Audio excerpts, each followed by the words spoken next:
I think it's a numbers issue. Look at the numbers you have in Parliament today of the opposition parties and look at the number you have of the ruling party. And personally, the Workers' Party believes at this stage in our evolution, at least one-third of the House should be in opposition hands. And the reason was actually crystallized, and many Singaporeans understood why that was important when the Constitution was amended in 2016 for the Reserve Presidency. There was a lot of unhappiness on the ground for a variety of reasons. And I think that is important for people to understand.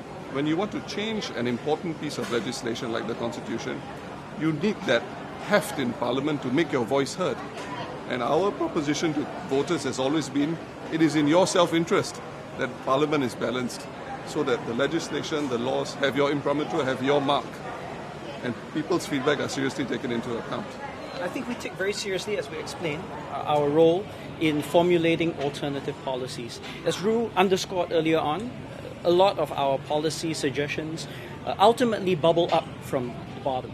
So we're informed by feedback that we receive from our multiple house visits that all of us do on a regular basis. And of course, when we formulate a policy, we structure it and design it in the way that we think best aligns with both our party's philosophies as well as what would cater best to Singaporeans. Now, of course, the actual implementation of that may deviate, but I think if you look at it honestly and from a balanced point of view, you will come to the conclusion that the spirit of a lot of the ideas that we put forward ultimately do get taken up in some form or other. So we won't per se claim credit, but I think we leave Singaporeans to judge. And in the end, that's the most important thing. Whether they were proposed by us or by someone else, in the end, if the policy that comes to fruition is something that matters to Singaporeans, that benefits Singapore. And that's why we are there in Parliament.